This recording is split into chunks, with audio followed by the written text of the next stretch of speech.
Oh, siamo live!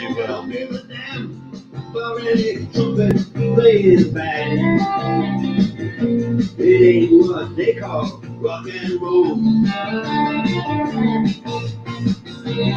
And the Sultans,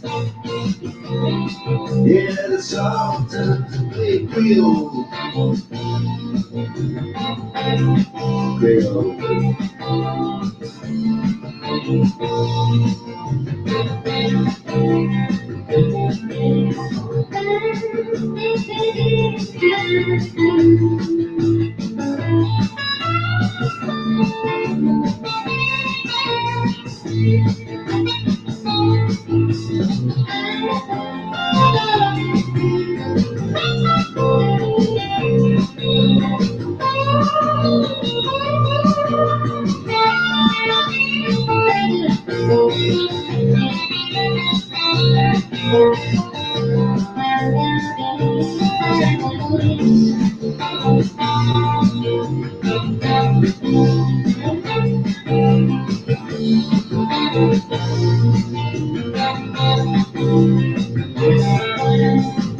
When the man steps right up to the microphone, he says at last that the time bell rings. All right, now it's time to go forward, and he makes it fast in one more thing. We are the Sultans. We are the top down on swing.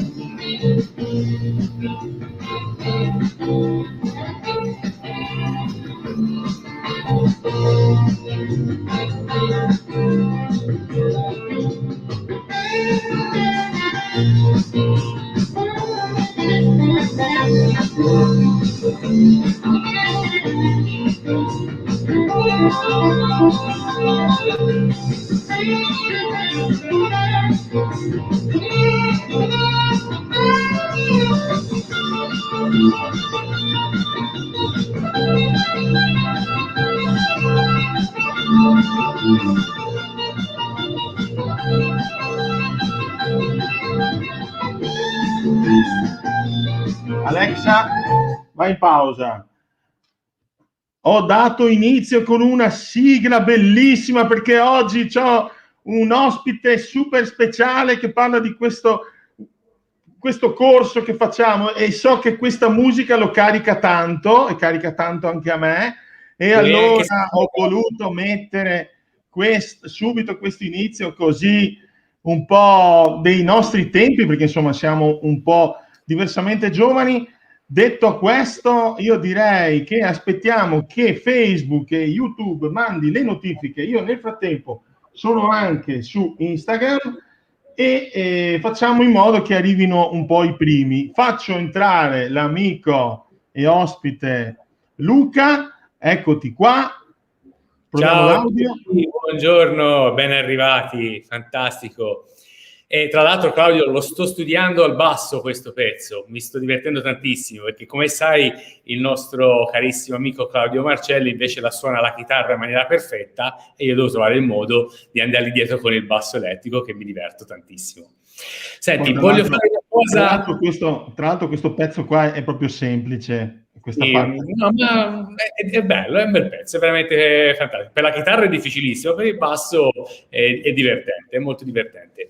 Voglio approfittare per fare due cose. La prima, come vedete, sono in un luogo bellissimo con dei quadri veramente che ti creano armonia e tranquillità, perché sono ospite nello studio stupendo di un mio cliente, ma più che cliente ormai è diventato un carissimo amico, ma anche lo scrittore, lo studioso di il benessere della vita in casa. L'ho tradotto in questo modo, ma in realtà il suo libro si chiama I segreti dell'habitat felice e scopri il Feng Shui e la bioarchitettura per vivere in armonia. Ma non solo, farò una cosa meravigliosa. Ve lo presento fisicamente. Giuseppe Salomone, l'ingegnere... Giuseppe! Che bello!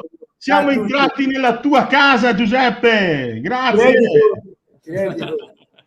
È bellissimo, veramente. In ginocchio, perché sennò... Come stai? Beh, è giusto che ti inginocchi davanti a tale proporzione biblica di coach. Con questi relatori, questi formatori di altissimo profilo. E non solo, ho detto che facevo 2 cose. Gli consegno il diploma di partecipazione. Finalmente glielo diamo? 19. Questa è una sorpresona. Perché non ci siamo più visti dopo il Covid, fra una cosa e l'altra. Allora, grazie. Guarda che bello. Ufficialmente, foto. Uso questo come mascherina. Ma siamo tutti e 2 vaccinati, quindi sì. siamo a posto. Maggiorenni. Bene.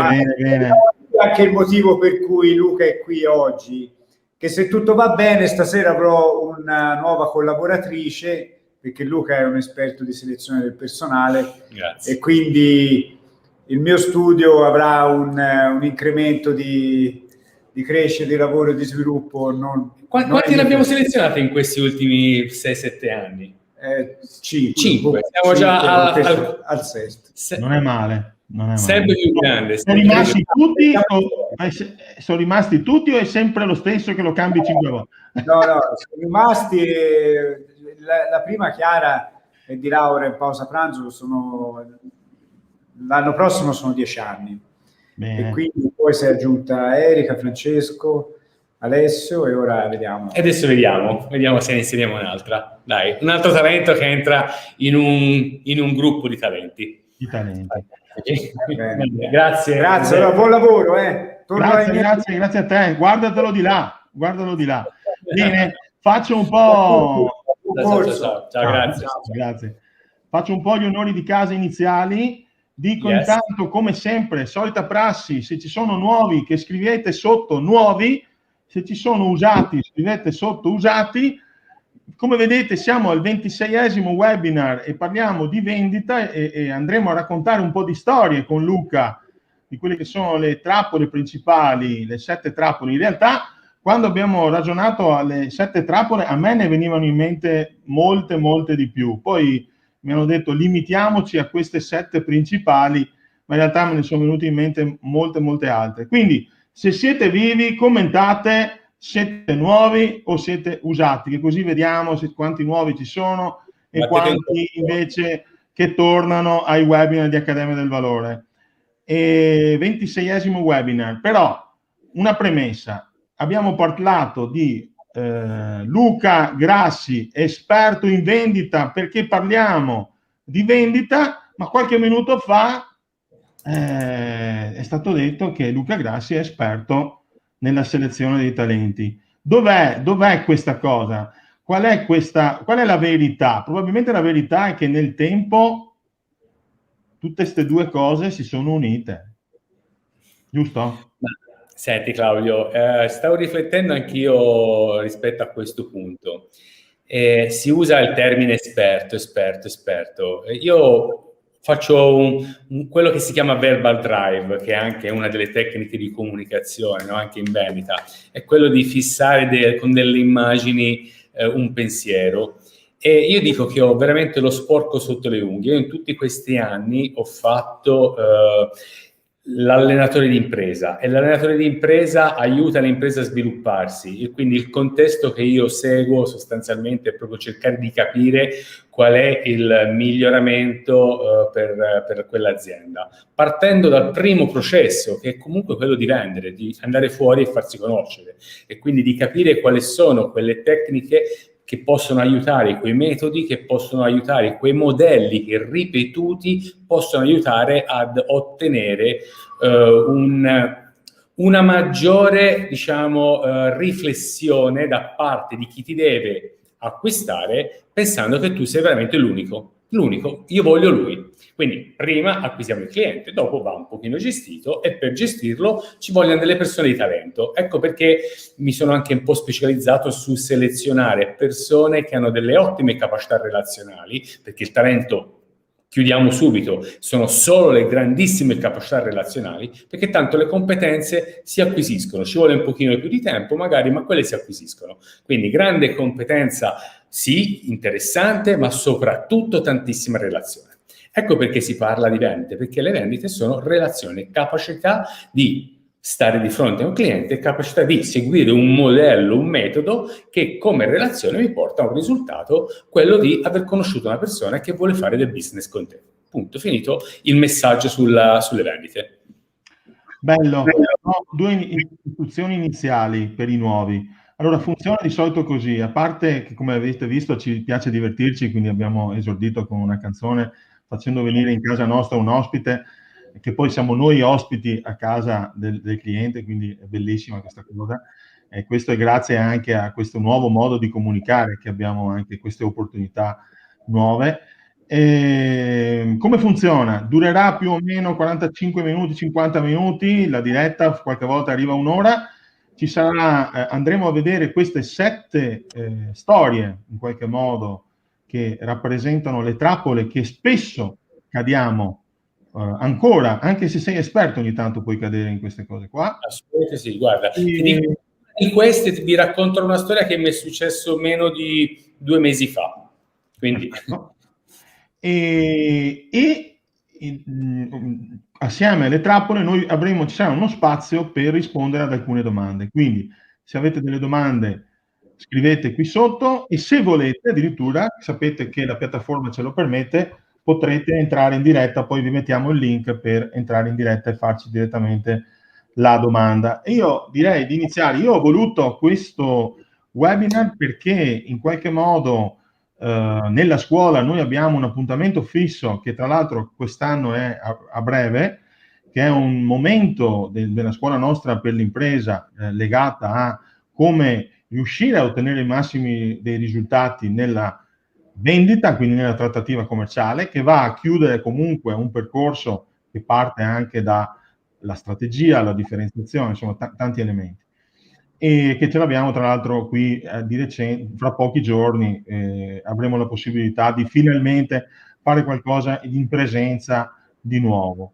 E ho voluto questa cosa qua perché spesso mi rendo conto che l'altro giorno ho avuto la possibilità di seguire un gruppo di ragazzi in formazione di commerciale interna di un mio cliente che ormai seguo da tanti anni e mi sono reso conto che ci sono ancora dei grandissimi errori che si commettono o fasi che si omettono, adesso lo vedremo, che vanno a vanificare molto spesso il risultato di quello che si sta facendo. Quindi, in qualche modo, quello che vedremo oggi, attraverso delle storie di errori, sarà anche un metodo per approcciare in modo più efficace alla vendita. Detto questo, lascio la parola a te.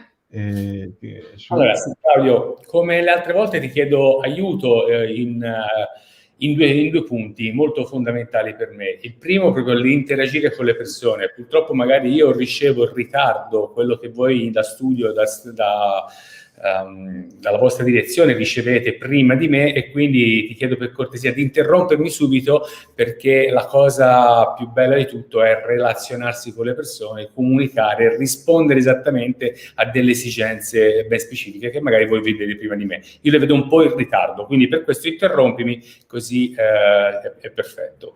E l'altro punto ti chiedo anche a te di aiutarmi sul percorso, cioè anche di guidarmi un po', facendomi un po' delle interviste, delle domande proprio per dire ma questa cosa qui se ha anche da aggiungere dei punti tuoi, delle tue esperienze, visto che per me sei uno dei più grandi venditori che ho conosciuto da sempre, unico, favoloso, meraviglioso, anzi voglio un po' di modestia, forse un pochino più bravo di me, no, leggermente meno, ma perché sai, sono un pochettino determinato sui miei risultati, no? Infatti sei tu l'esperto, non io l'esperto. Sì, ma insieme tutti e due facciamo veramente paura, si potrebbe stare zitti e comprano senza dirci nulla.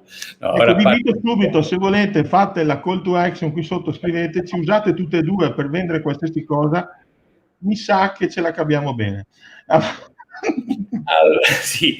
Allora, io vorrei dare un fil rouge, una linea guida vorrei dare a questi pochi minuti che stiamo insieme per capire che durante magari un corso che faremo un pochino più avanti, a breve, sulle vendite, c'è un metodo, c'è un modello e il lavoro che faremo insieme in questo percorso, tutti insieme, sarà proprio quello di studiare, capire, comprendere e quindi saper applicare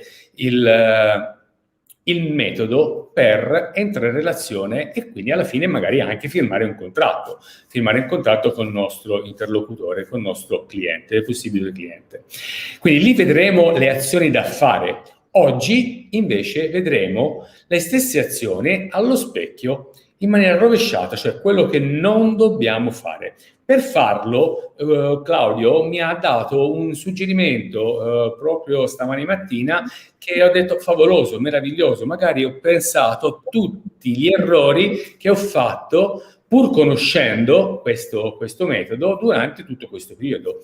Perché, come benissimo ben sapete, la conoscenza è un processo. Io non conosco una cosa e quindi non so neanche che esiste, sono inconsapevolmente e sono anche incapace di applicare qualcosa che non esiste.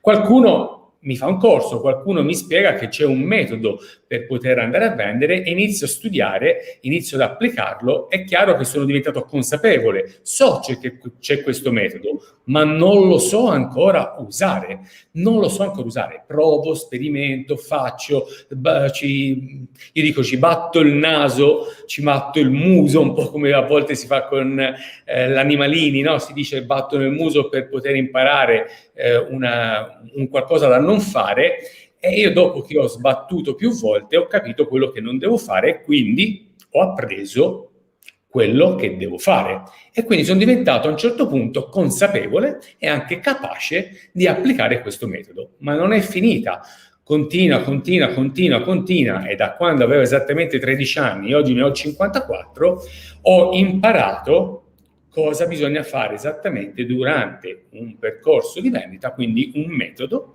che applico ormai in maniera inconsapevole. Quindi sono tornato ad essere inconsapevole, ma capace di applicare questo metodo. Questo per dirvi, tutto quello che sentite oggi, gli spunti, quello che potreste sentire nei prossimi corsi o in qualsiasi altro corso, che ci sono tantissimi professionisti che fanno dei bellissimi corsi, sono la vostra ricchezza, ma fino a quando voi non lo applicherete o non lo proverete o sperimentate tutti i giorni, non saprete mai se questo modello vi porterà a un risultato differente rispetto alle vostre esperienze. Ripetendolo, alla fine otterrete dei grandi risultati. Qual è il metodo? Il metodo è quello che comunque c'è un meccanismo che è sostanzialmente il primo, entrare in relazione con una persona, noi lo chiamiamo approccio. Ecco, io troppe volte, anche quando affianco commerciali, quando vado in role playing sul campo con loro, mi trovo delle persone che per una loro tensione, per un qualsiasi motivo, incominciano a saltare proprio quello che è la cosa più importante e sulla quale dobbiamo dedicare, se te hai un'ora di tempo di appuntamento, 55 minuti fallo solo di approccio. Dopo spieghi tutto quello che vedremo dopo. Stai tutto il tempo che puoi solo in approccio. Qual è il risultato dell'approccio? Entrare in relazione con una persona. Ecco, quindi cosa succede? La prima trappola è che non si fa l'approccio. Perché non si fa l'approccio? E subito vi ho detto, poco fa, un errore che ho commesso io dopo nemmeno 2 mesi fa neanche, quando sono andato a trovare un cliente che grazie al marketing, che ha fatto un bellissimo lavoro, mi è arrivata una chiamata: sono interessato al vostro prodotto della selezione del personale. Venite qui, io guardo un attimo chi è questo cliente, ma lo conosco, è questo, è un amico di questo, e dentro di me era già scaturito in un secondo il meccanismo di dire: ci conosciamo, siamo già amici, quando mi vedrà magari non sa il mio nome, ma appena mi vedrà siamo lì, non faccio l'approccio. Quindi sono andato di fronte a questo mio possibile cliente e Luca, abbiamo fatto questo, ma in un millesimo di secondo mi sono scordato di fare l'approccio, cioè di rientrare in relazione, di capire in maniera profonda la persona che ho di fronte, di ricreare quei collegamenti. L'ho saltato proprio velocemente, perché lui aveva poco tempo, ci siamo salutati, quasi due scambi amichevoli, ho detto è già fatta, posso andare in presentazione prodotto. Risultato, non ho venduto nulla, anzi alla fine gli ho regalato un paio di CV per dirgli: guarda, se ti servono prendi questi CV. Non ho fatto il mio contratto.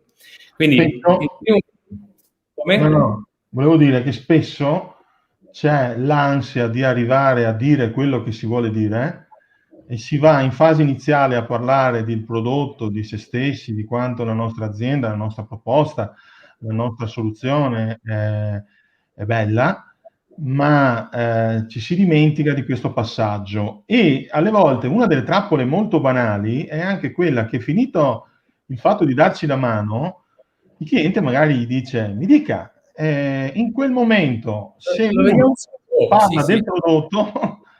Esatto. Infatti li vediamo questi step, Claudio. Volevo proprio focalizzare sul primo, quello di non scordarsi mai di entrare in relazione anche quando la persona che già conosci è conosciuta in maniera superficiale. Quindi se la conosci in maniera superficiale non è il risultato dell'approccio, e questo poi lo capiremo durante il corso dal vivo, dove magari faremo anche degli esercizi per capire esattamente che cosa vuol dire entrare in relazione profonda, nella struttura profonda di un'altra persona. E l'altro inganno che ti fa saltare l'approccio è anche quello che si chiama il tempo. Cioè, a volte non ci prendiamo il giusto e il dovuto tempo per poter fare la nostra chiacchierata. Mettiamo lì 40-50 minuti, oppure siamo condizionati al contrario dal nostro cliente che ci dice: ho 10 minuti di tempo. No, l'approccio non si fa in 10 minuti, non si fa in 10 minuti.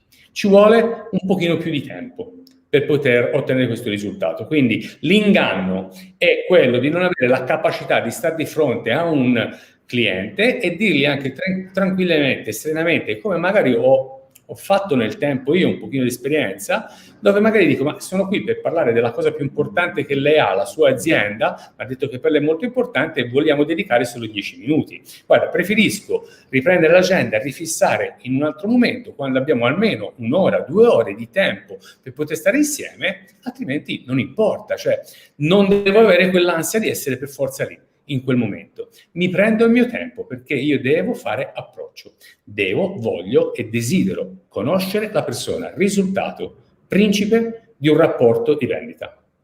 La relazione, cioè, ho creato che l'altro in qualche modo comincia a fidarsi, tra virgolette, comincia ad affidarsi un po' a noi. E come guarda, il risultato scusa, ti stavo parlando.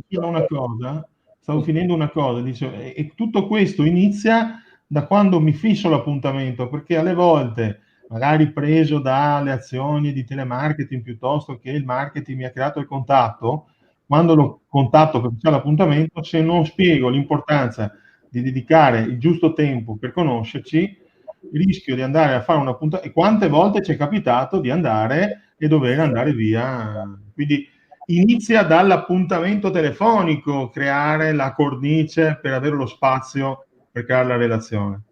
Assolutamente sì.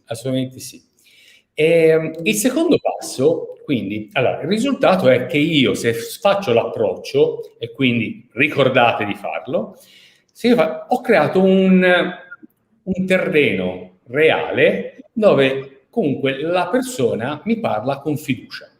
A quel punto di cosa mi parla? Delle domande che gli farò io. Cioè gli farò tutta una serie di domande, una serie di indagini per capire di cosa ha bisogno, per capire veramente qual è la sua esigenza, qual è l'esigenza che lui vuole risolvere con quello che io ho. Devo capirlo.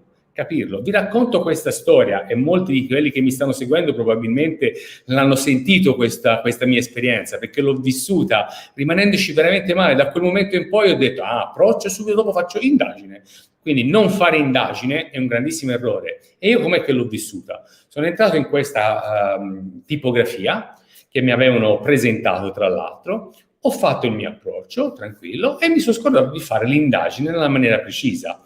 E avevo fatto un bel approccio, però non avevo capito il vero problema dell'azienda. Era da vendere un po' di prodotti, alla fine vi dico anche un altro piccolo errore successivamente, ma ho fatto anche il contratto, tutto contento. L'obiettivo, il prodotto comprato è fare una serie di corsi motivazionali per caricare, per dare forza a tutto il team produttivo e non solo. Io quindi tutto contento scendo giù in produzione a tipografia e dico, incomincio a presentarmi, faccio proprio, vai ragazzi, forza, tutto quanto. Mi prende per l'orecchio un tipografo e mi fa, senta signor Grassi, ma io è 6 mesi che non do da mangiare a mio figlio perché non riscuoto lo stipendio. Ma lei mi parla di motivazione, di camminare sui fuochi, di lanciarsi dai pali, di fare qualunque cosa, ma io prima devo portare da mangiare a mio figlio. Ecco, io lì ho capito che non avevo fatto nessuna indagine. Avevo venduto quello che volevo vendere io, non avevo fatto l'indagine, non avevo capito le vere esigenze di quell'impresa. Era andato a vendere un prodotto. Ho venduto un prodotto. È chiaro che il fallimento era già nel momento che ho fatto la vendita sbagliata. Era già lì il fallimento, vero? Perché secondo voi sarei riuscito soltanto a creare un micro cambiamento di emozione emotiva, anzi motivazionale nelle persone che non mangiano da 6 mesi, non mangiano per dire, cioè con la difficoltà di non ricevere uno stipendio? No. Quindi l'indagine è fondamentale per capire qual è l'esigenza del nostro possibile cliente. Qualche domanda, Claudio? C'è qualcuno che mi sta facendo qualche domanda? No, vedevo che c'è non so chi sia, dica ciao ciao Luca Grassi, Claudio Valeri, vedo che Lua, quindi qualcuno che ti conosce. Lua. Allora, sì, quello che stavo dicendo è l'indagine, ok, io vedo che molto spesso qui la trappole, sono moltissime, ne dico una, è la presunzione. Cioè, io presumo di sapere quello che lui vuole, perché per una serie di motivi mi sono fatto un film che dice se lui ha le scarpe rosse, magari uno sportivo, e che ne so, e gli parlo dello sport, e questo magari lo odia lo sport. Faccio un esempio, che basterebbe fare domande, quindi in indagine, in pratica, io mi ricordavo sempre, è l'arte di riuscire a creare anche in modo morbido, perché chiaramente non puoi fare subito le domande in modo forte, ma è l'arte di fare le domande giuste per riuscire a capire, per riuscire a scavare. Perché il problema che hai detto tu prima, al di là del fatto che non avresti ottenuto il risultato che ti aveva chiesto il cliente, in generale questo può generare, uno, che non si va avanti perché non si capisce esattamente il problema, e poi ce lo vedremo, non capendo esattamente il problema, ce lo vedremo nella penultima fase che discuterai oggi, che è quella legata a tutte le obiezioni che uno mi fa se io non ho capito bene qual era l'esigenza iniziale. Quindi essere, diciamo, secondo me, dopo aver fatto tutto quel tempo in approccio, i restanti 5 minuti, 4 dovrei farli di domande di approfondimento, perché in realtà se le ho fatte bene tutto il resto dovrebbe venire in automatico. C'è scritto una domanda: cosa consigliate per l'approccio? Scusate. C'è scritto, scusate. Per l'approccio? Il risultato è che lo devi baciare il tuo cliente. Quindi una cosa che io ti consiglio è proprio di baciarlo, nel vero senso della parola. Mi sto scherzando. La relazione comunicativa si innesca in maniera profonda. Il primo suggerimento che mi viene quando riesco a stare nello spazio intimo di un'altra persona. Quindi il primo suggerimento per fare un buon approccio: mettiti almeno a 1 metro di distanza guardando negli occhi il tuo interlocutore, almeno 1 metro, non 1,5 metri, 2 metri. Oggi lo so, purtroppo Covid, mascherine, sono tutte barriere, ma tra non molto ci scorderemo di queste cose qui, torneremo alla nostra routine semplicissime e anche alle grandissime relazioni intime tra persone, meravigliose. 1 metro di distanza è già una ottima occasione, se noi riuscissimo a stare anche in silenzio, senza dire una parola, guardandosi negli occhi per un tot di tempo. È impossibile, poi lo faremo questo esercizio, è quasi impossibile, già quello è sufficiente per fare un approccio reale. Quindi mi state chiedendo un suggerimento, il primo suggerimento che mi viene in maniera istintiva è la distanza di 1 metro.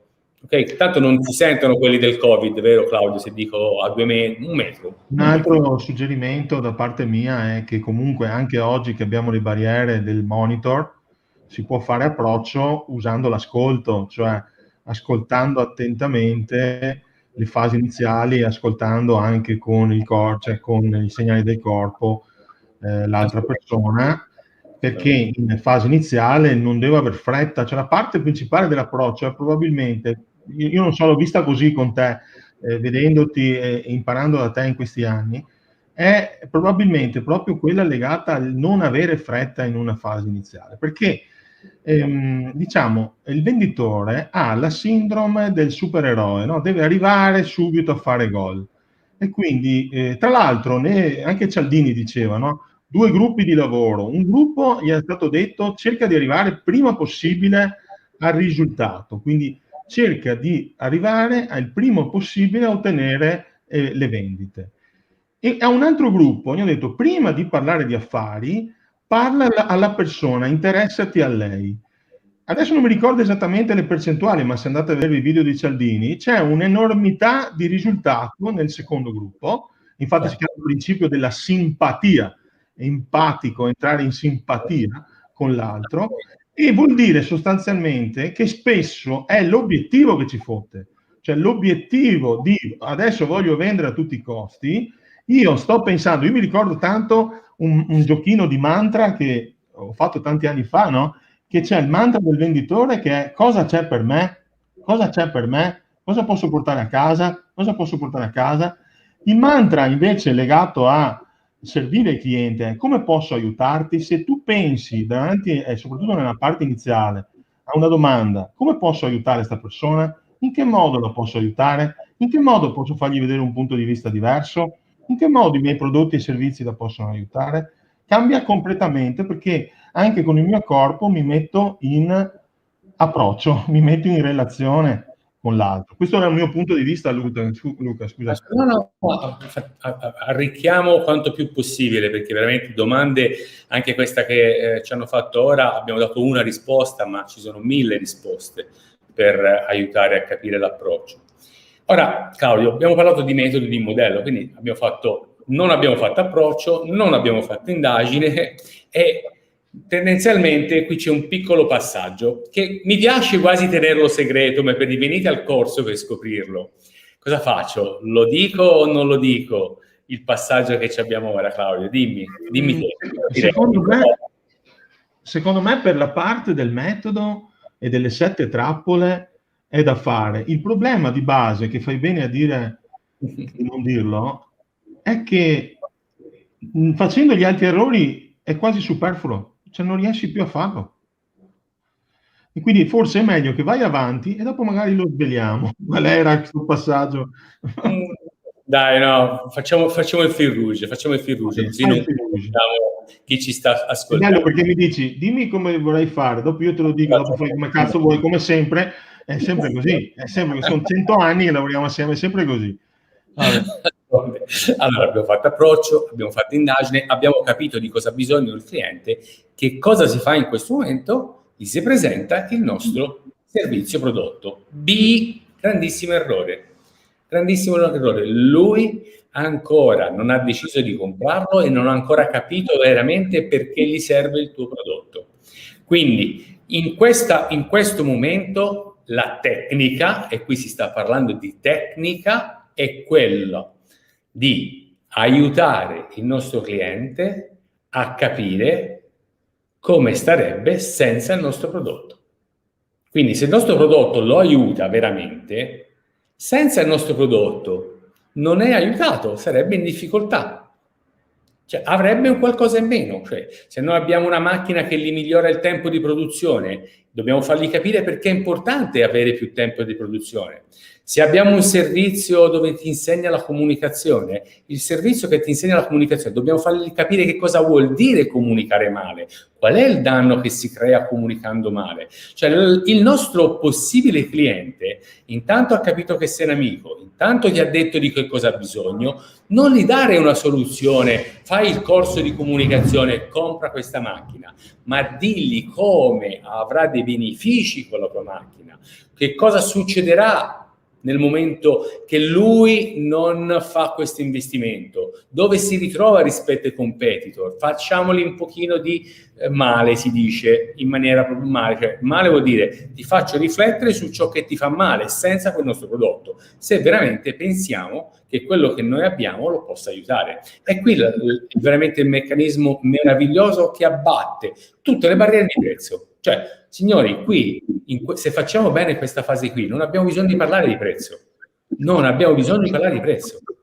Cioè, noi diamo il nostro valore che abbiamo definito per il nostro prodotto sul mercato, dove noi ci crediamo, senza farsi prendere dalla fretta di dover andare in chiusura. In questo momento noi dobbiamo dirgli al nostro cliente che cosa succede senza quello che noi abbiamo. Allora, è come passare una grande lente di ingrandimento sullo stato attuale delle cose. Passare una grande lente di ingrandimento sullo stato attuale delle cose per far sì che, perché purtroppo ai noi l'essere umano alle volte per anche agire in linea etica con le sue esigenze ha bisogno di capire effettivamente di rifuggire dal dolore, insomma, di andare via dal dolore ai noi. E quindi in qualche modo fargli vedere che il suo non agire, il suo non utilizzare rischia a lungo andare di amplificare i suoi danni, e questa è un'azione etica che facciamo nei suoi confronti, perché lo portiamo a riflettere e a farlo diventare responsabile, quindi a prendersi la responsabilità, magari a prendersi anche la responsabilità di chiudere la trattativa con noi, ma ha fatto un'azione, perché è la non azione che lo blocca, perché spesso a noi ci vengono a dire senti, io dovrei fare più visite dai clienti. Ok, perché non le fai? Cioè, sarebbe finita là la consulenza. Non le fa perché oggi ha creato tutta una serie di vantaggi, anche occulti, di non fare le visite dai clienti. Quindi guarda Claudio, qui c'è una piccola trappola mentale, veramente, che è veramente difficile da superare. In questa fase noi rischiamo di far emergere al nostro possibile cliente una consapevolezza. Lui si rende conto di cosa ha veramente bisogno e se quella cosa tu non ce l'hai, dici io ho perso un'opportunità. E quindi eviti di fare questa parte. Cioè la vera paura è questa, perché non si fa, di dire se viene fuori che lui non ha bisogno di quello che ho io, non faccio la vendita, allora ho perso tempo, allora non ho provvigioni, allora non mangio, e lì ti sei fottuto tutto. Io qui ho veramente scoperto la bellezza di questa cosa qui. Mi è capitato, ma come a te, a un certo punto di dire lei non ha bisogno di questa cosa che ho io. Quello di cui lei ha bisogno è quello che fa mio collega. Glielo presento, le do il mio numero di telefono, magari poi lui mi gira una provvigione a me perché gli ho presentato un cliente. Perché comunque se facciamo business. Ma se tu hai, non è quello che a lui serve, cioè non andare avanti. È lì che è veramente difficile. La paura nascosta è questa, Claudio. È qui. E nella paura nascosta c'è l'opportunità di risultare veramente leader autorevoli, perché nel momento in cui tu fai una cosa del genere, lui comunque si ricorderà del tuo approccio, del tuo lavoro, come un professionista autorevole, che non ha guardato l'obiettivo nel breve, quindi la vendita, ma ha guardato la relazione nel lungo termine. Quindi magari non si sa mai che quel cliente domani possa avere un'esigenza diversa, oppure ti possa dare il tuo nome in modo caldo e sponsorizzato a qualcuno che ha bisogno effettivamente di quello che offri tu. Quindi è una grande opportunità. E spesso però per il tornaconto nel breve, come dicevamo prima, siccome abbiamo l'obiettivo di chiudere, io poi parlo anche delle volte nella vita, siamo nel bisogno economico di chiudere la trattativa, cadiamo in questa trappola. Capita spessissimo, Claudio. Facciamo un altro piccolo step? Facciamo un altro saltellino? Allora, a questo punto cos'è che abbiamo fatto? Abbiamo fatto amicizia, quindi sappiamo chi è il nostro interlocutore, parliamo quasi a livello amichevole, ci diciamo anche di cosa abbiamo bisogno, di cosa non abbiamo bisogno, quindi andiamo bene in indagine, capiamo veramente di cosa lui ha bisogno e glielo facciamo notare, gli diciamo guarda, senza questa cosa qui tu potresti rischiare questo, questo e questo. E lui dice, aspetta, effettivamente ho veramente bisogno di questa cosa qui. E a questo punto tu ce l'hai, quindi puoi andare in proposta di prodotto. Ecco, qui quello che succede è che a volte, e l'ho fatto 20 giorni fa nemmeno, ma guarda Claudio, io vedete, parlando, quando stamattina mi hai detto Luca, raccontali le tue esperienze, e io ho detto ma io non li faccio più questi errori, poi ho guardato e ho detto cacchio, ma li faccio, pur conoscendoli qualche volta le ho fatte, e vi faccio un esempio. Io ho fatto l'approccio, ho fatto l'indagine in una selezione per un responsabile di un'azienda veramente molto grande, responsabile amministrativo di un'azienda molto grande, va in pensione uno, quindi c'era un'esigenza, dovevamo però, la vera esigenza era trovare una persona che non mi andasse in contrasto con la famiglia, con tutta una serie di situazioni che c'erano all'interno, quindi lì ho fatto la stimolazione giusta, ho detto dobbiamo trovare una persona così, così, così. E a quel punto io ho fatto la mia proposta di come facciamo il metodo di selezione per andare a trovare questa cosa qui. Gliel'ho proposta. In questo preciso momento il cliente, senza ancora chiedermi neanche il valore, mi ha detto che voleva fare altre 3 selezioni. Quindi, scusa, altre 2 selezioni, in totale 3. Quindi quella che per il quale ero stato chiamato, ma ho bisogno anche di un'altra persona qui, anche bisogno, voglio tutto. Cioè, e io lì ho fatto l'errore, non avevo fatto l'indagine sulle altre posizioni, quindi non sapevo veramente a cosa gli servissero quelle altre posizioni, non avevo capito, ero andato a fare una proposta disallineata rispetto alla vera esigenza. Dove era il mio errore? È che invece di fare un contratto da 5.000 ne avevo fatto uno da 15.000, quindi ero contento, ho detto papale. Che cosa è successo? La prima selezione l'abbiamo già chiusa in maniera perfetta, funzionante, precisa, persona inserita. Le altre 2, ma non ho bisogno, aspetta, adesso la faccio a settembre, sospendo, faccio così, faccio di là. Quindi perdite di tempo inutili. Ma l'errore è mio, mica del cliente. Sono stato io che gli devo fare l'indagine e capisse veramente aveva bisogno in questo momento. Lui era stato affascinato. Quindi nel momento che si va a fare la proposta, non vendiamo di più di quello che gli serve.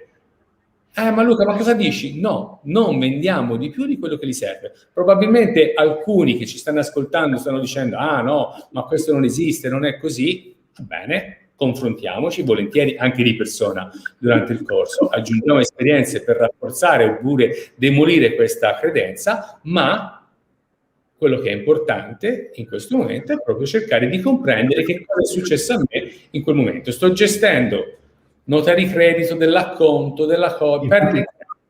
Abbiamo fatto la male, bene che vada, hai dopo un sacco di problemi nella delivery, nella gestione. Quindi alla fine ti sei portato a casa meno efficacia commerciale perché poi hai distratto risorse che potevi dare ad altri clienti o a quello stesso cliente in altre fasi.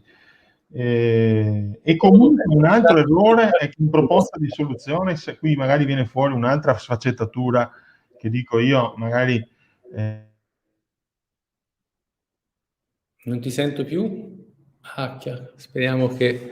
Mi senti? È andato giù un attimo la linea, adesso ok. Ti sento, sì. Dico, un'altra cosa che vedo magari più dal mio punto di vista, per quando vi parlo di strategia, è che in quel momento è il momento di presentare la mia soluzione, proposta di soluzione, che abbia delle caratteristiche di diversità o di unicità rispetto ai competitor. Quindi qui il presupposto sarebbe stato anche quello di aver fatto un lavoro di posizionamento, quindi di introspezione, quindi di ricerca e sviluppo, per dare un messaggio e un prodotto e servizio che sia effettivamente diverso rispetto ai competitor.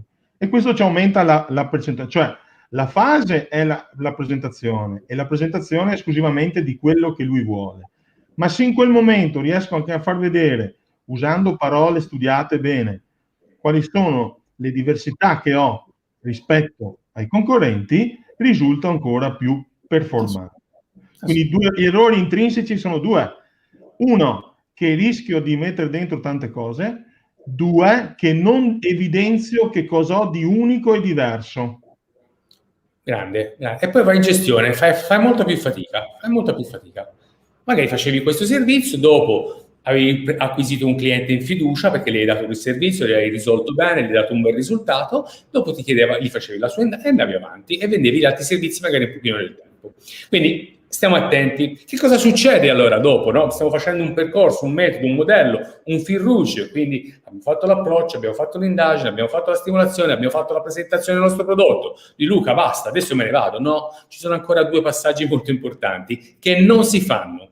In questo momento abbiamo paura che il cliente ci possa chiedere qualche cosa, quella che si chiama l'obiezione. Per paura della gestione dell'obiezione, quindi proprio paura, si va in non ascolto. Cioè in quel momento noi abbiamo furia, non ascoltiamo l'obiezione e non capiamo se è vera o è falsa. Se è vera vuol dire che lui ha forte interesse ad acquistare questa cosa da noi ed è veramente interessato e vuole soltanto sapere qualcosa in più. Non è un'obiezione, è un approfondimento.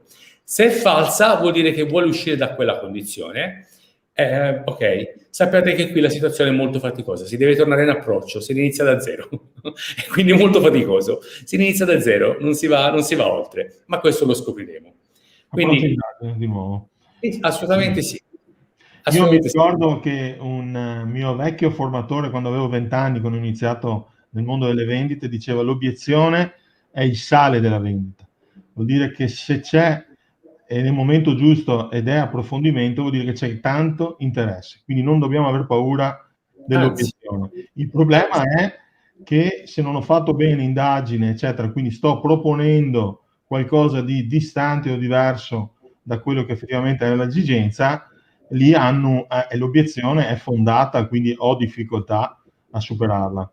Certo, ma poi se, come sicuramente tutti quelli che ci stanno ascoltando hanno già fatto tutti i tuoi corsi di marketing, hanno scoperto quanto è importante sapere già le paure in anticipo dei nostri possibili clienti, come pensano, quali sono proprio le loro, diciamo, possibili obiezioni. Quindi sono anche preparato. Se non me le fanno, e gli dico: aspetta, ma adesso è il momento delle obiezioni, mi devi fare le obiezioni. No, ma voglio comprare, no, mi devi fare le obiezioni, non vado avanti. Quindi gliele dici tu: guarda, ma tu hai paura di questa cosa qui? Ah sì, è vero, ho paura di questa cosa qui, e gliela smonti. Cioè, quindi l'obiezione è una cosa meravigliosa, faticosa, perché... Vai. No, perché a quel punto passi all'ultimo step.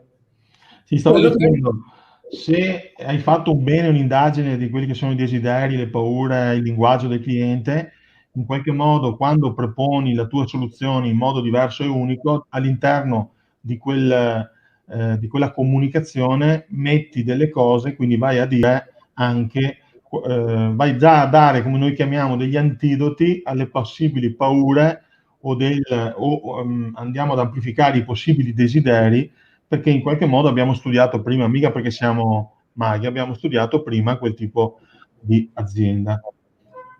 E arriviamo all'ultimo punto. Tiriamo fuori la propria commissione, che sembra una cosa, no, ma beh, questa è scontata. No, a volte non facciamo questo piccolo passaggio, ma devi andare proprio a compilare subito la nostra propria commissione, perché abbiamo paura, anche lì addirittura vi ricordate la prima storia che vi ho raccontato? Questo è proprio il meccanismo, quasi un ossimoro opposto, nel senso che quando ho fatto l'approccio in quella tipografia, dove l'approccio è stato molto simpatico, era anche una ragazza, un'imprenditrice brillante, quindi abbiamo parlato tanto, abbiamo fatto bene amicizia, si faceva una bella chiacchierata. Io a quel punto ho detto: mi sono scordato di fare l'indagine, quindi ho sbagliato tutto, ma non solo, io a quel punto l'ho salutata e me ne stavo andando. E questa imprenditrice mi fa: aspetta Luca, ma cosa eri venuto a fare di qui? Ah già, aspetta, bisogna fare il test per i dipendenti, per capirlo, così vado a presentare, iniziare. Quindi ho fatto la copia commissione sbagliando, ho detto i servizi che ho venduto, ma sono andato a fare quella cosa lì. Cioè, quindi addirittura se faccio bene l'approccio, potresti anche non tirare fuori la copia commissione, perché te la tira fuori il cliente, te la chiede lui il cliente proprio in quel momento. Per dire, l'ultimo passo è tirare fuori la copia commissione, dove scrivi bene tutto. Lì le paure che tendenzialmente i commerciali a volte non fanno, dico a volte, che non è che voglio generalizzare che tutti non fanno, è quello di specificare esattamente la forma di pagamento. Il mio servizio è questo, ha questo valore e me lo paghi 50% ora e 50% quando te lo consegno. Me lo paghi a seconda delle strategie aziendali, ricevuta bancaria a 180 giorni, me lo paghi subito, me lo paghi, cioè lo definisci, non devi avere paura del pagamento. perché vai a creare un gran casino nella tua azienda quando arriva un'amministrazione e fanno la fattura. Ma che accordi avevi con quello? Che cosa avevi deciso? No, subito, chiarezza, anche a costo che il cliente dica: ah no, a me se non mi fai un pagamento a 180 giorni non lo compro. Dici: ok, perfetto, io non me lo posso permettere, non posso farti la banca, è stato un piacere conoscerti, ciao, punto. No, ma quindi lì forza, lì veramente forza. L'altro step altrettanto importante, abbiamo detto, noi siamo il fil rouge di partenza, il punto di partenza della nostra organizzazione in azienda. Quindi se ho venduto, dopo qualcuno in azienda deve produrre e amministrare. Quindi se non gli do le coordinate giuste per i pagamenti, quelli in amministrazione fanno fatica. Ma non posso neanche fare delle false promesse in produzione, perché il cliente mi dice: ma io ho bisogno di questa cosa domani mattina, ma te sai già che tutta la tua produzione è in affaticamento perché sono pieni di lavoro, e li porti in altro, gli fai una falsa promessa? Gli dici: no, tranquillo, guarda, in azienda sicuramente domani mattina sono tutti a disposizione per te, ti fanno il tuo, e tutti gli altri che gli hai fatto questa falsa promessa? Quindi anche al cliente dici: guarda, mi spiace, ma io veramente, se tu vuoi questa nostra cosa qui, cercherò di fare quello che mi è possibile per anticiparlo, ma i nostri tempi di produzione sono 2 giorni, 3 giorni, 5 giorni, 10 giorni, non lo so. Non cadere in quell'inganno, perché se è la partenza di andare tutto in importante, tutto urgente, lavorate sempre in crisi. Se lavorate sempre in crisi. Tra l'altro è un'ottima occasione per dare valore al venditore, per darsi valore, è un'ottima occasione per dare valore all'azienda che rappresenta, perché stabilire le regole dà valore aggiunto, perché siamo noi a guidare, non l'abbiamo detto, ma in qualche modo avere chiaro questo metodo significa essere noi in guida e non essere noi guidati, perché è un po' questo anche il segreto dei segreti, se vogliamo dire. Quindi nel momento in cui mi rendo conto che sono guidato, devo un attimo capire, tornare indietro e capire come in approccio ritornare in guida. Perché se ho l'accordo di essere, quindi ho creato l'approccio, ho creato, tra virgolette, sta base di fiducia, allora l'altra persona si fa guidare. Se la faccio guidare, gli do le mie regole, può succedere che magari mi chiede 180 giorni, come dici tu, in modo sereno, l'abbraccio, gli voglio bene, nella mia politica non riesco a farlo. E in quel momento là, tante volte sappiate che un bel sorriso, un bel silenzio fa tutto da solo, sistema tutto quanto. Assolutamente sì, Claudio, assolutamente sì. Un'altra cosa ho visto, e l'ho vissuta anch'io, cioè il fatto di dire tiro fuori la copia commissione, che fisicamente cosa vuol dire? Vuol dire quantomeno definire verbalmente, meglio su carta, le regole di quella transazione, ma spesso i venditori no, le mando la mail, le mando il preventivo, le mando e poi se tutto va bene devono ritornare a rifare l'approccio, l'indagine o farla via mail. Quindi stiamo un po' di tempo là con calma. Se abbiamo fatto un bel lavoro prima, non c'è motivo per cui in qualche modo non dovrebbe dirci, o anche se ci dice di no, è perché è un no, perché è distante dalle regole che io mi sono imposto. Assolutamente. Bene, Claudio, quindi abbiamo parlato di approccio, abbiamo parlato di indagini, abbiamo parlato di stimolazione, abbiamo parlato di proposta di soluzione, abbiamo parlato di obiezioni, abbiamo parlato di contratto e quindi abbiamo fatto 6 trappole che normalmente non vengono gestite durante un percorso di vendita in maniera scientifica. Ma noi abbiamo detto 7. Quale sarà la settima? Quale sarà la settima? La settima è veramente semplice. Nel momento che si fa il contratto, che si firma, ho ottenuto quello che mi serviva, si chiude la cartellina, si mette la cartellina, si saluta il cliente e si va via. Inconsciamente gli si sta mandando un messaggio: hai fatto la tua vendita e te ne vai.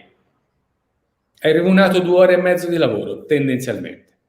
Hai fatto il contratto, lo pieghi, chiudi, lo metti nella tua cartellina. Non fate come un venditore che avevo io, che faceva i contratti e poi scordava di portarli in azienda, quindi non sapevo di che cosa aveva venduto. A parte questo, bellissima esperienza, a parte questo, rimanete lì, parlate. Se ci sono anche delle cose da iniziare a fare subito insieme, non so, qualche studio, qualche analisi, qualche misurazione, fatela subito, fateli capire veramente che siete interessati. No, ho finito il contratto, stringo, ciao, buono, prima ci ripensi, prima che lui mi dica no, aspetti, voglio riguardare le condizioni, scappi via. No, vuol dire che non sei forte, non sei certo, non credi nella tua azienda che rappresenti, e quindi il problema non è la incapacità di vendere, il problema è un altro, è a monte. Quindi se noi capiamo durante una nostra analisi che il problema dell'area commerciale è un altro, non vi vendo un corso vendita per vendere di più, ma vi vendo come far credere ai vostri commerciali sul vostro prodotto. Quindi Claudio, tira fuori la propria commissione per quelli che ci stanno ascoltando e si fa un bel contrattino subito online. Una bella call to action immediata. Basta che scrivete qui sotto che siete interessati e partiamo subito. Vi aspettiamo il 24 giugno dalle 9 del mattino live, ci abbracciamo al Golf Club Cadenanave qui a Martellago in una location strepitosa e andremo a vedere il metodo, andiamo a snocciolare il metodo passo dopo passo che abbiamo visto in modo sintetico, che ha un grande vantaggio, che permette allo junior di approcciare a un nuovo venditore, anche a un venditore interno, di approcciare all'esperienza della vendita non a sbando, ma seguendo un preciso protocollo. E al senior di ricordarsi e di allenarsi su quelle fasi che troppe volte dà per scontato e poi non chiude trattative, anche delle volte mi chiamano, trattative, Claudio, come possiamo adesso, mi aiuti a chiudere questa trattativa ai miei clienti? Ma poi scopri che non hanno parlato con la persona giusta, che non abbiamo detto, non hanno parlato non hanno seguito un protocollo e non hanno capito, tra le altre, la reale esigenza. Quindi, un'altra cosa, che abbiamo ancora 4 minuti di tempo, dopo chiudiamo, che voglio dire è il fatto di avere un metodo. Qualcuno, per esempio mia moglie che lavora nel mondo delle assicurazioni, no? Loro formano costantemente i venditori a seguire un protocollo, ma come diceva Luca all'inizio, io devo diventare inconsciamente capace. Cosa vuol dire questo? Che se all'inizio probabilmente seguirò un metodo, dovrò farmi un pezzo di carta che mi ricorda le fasi, ma questo mi farà vedere ingessato, mi farà vedere un po' che sto strumentalizzando la relazione. Ma tuttavia comunque mi fa sbagliare di meno, cioè è meglio che risultiamo un po' incartati piuttosto che andare senza il metodo. Poi nel momento in cui ho imparato il metodo, applicato, eccetera, e ogni tanto ci si cade lo stesso in qualche errore, diventerà per me una cosa in cui sono inconsciamente capace di fare e sarà sempre naturale per me fare questo fil rouge. Quindi applicare questo metodo, tra l'altro è un metodo che serve anche in un public speaking, in qualche modo. Chiaramente in alcune fasi magari io non posso fare domande, dovevo averle fatte prima, immaginandomi le domande del pubblico, però in qualche modo un fil rouge può essere lì, può essere utile in una lettera, quando io scrivo un messaggio. Quindi quello che apprenderemo lì lo si può applicare in tutti i sistemi di relazione commerciale, anche al telefono naturalmente. Quindi è utile ovviamente in modo più forte nella vendita frontale, ma è utile anche nella vendita scritta, nella vendita in public speaking, e quindi è utile in tutte le sue forme. Certo. Claudio, diciamo un piccolo segreto al corso dal vivo: studieremo anche l'hardware del nostro cervello, quindi capiremo 6 metaprogrammi che, se sappiamo come ascoltarli, capiamo come pensa il nostro cliente e quindi possiamo aiutarlo a guidarlo, a ottenere il suo risultato, che per troppo tempo è rimasto fermo e non ha agito, e quindi non si è preso la responsabilità di migliorare la sua vita. Siamo arrivati alle 58 minuti, qui sotto vi mettiamo il link per ricevere maggiori informazioni sulla giornata del 24. Vi dico già che in anteprima presenteremo anche il libro sulle vendite che abbiamo scritto grazie al corso fatto con Luca, e quindi lo riceverete. Chi chiede maggiori informazioni, vuole essere presente, lo riceverà. Detto questo, ci vediamo la prossima settimana, sempre alle 14, sempre sul TV di Accademia del Valore, dentro il gruppo di Accademia del Valore. La prossima settimana parleremo di come riuscire ad avere i soldi per investire in ricerca e sviluppo, come riuscire a investire in innovazione. Bene, fondamentale, perché le aziende vivono se hanno innovato il loro processo, possono andare dai clienti a far vedere qualcosa di diverso. Il problema è che qualche volta vanno dai clienti e gli fanno vedere lo stesso tondino di ferro, come fanno tutti, e a quel punto qualche volta diventano bravi a vendere sconti e non a vendere valore. Ragazzi, vi ringrazio, è stata un bellissimo di un'ora, è sempre un piacere averti qua. Devo dire che i Dying Street all'inizio portano sempre un bel mood. E ciao a tutti, se non ci sono domande dell'ultimo istante, non vedo domande, vi saluto. Ciao, grazie a tutti. Allora, Luca, rimani un secondo e io sgancio la live. Ciao a tutti, ciao. Ciao a tutti.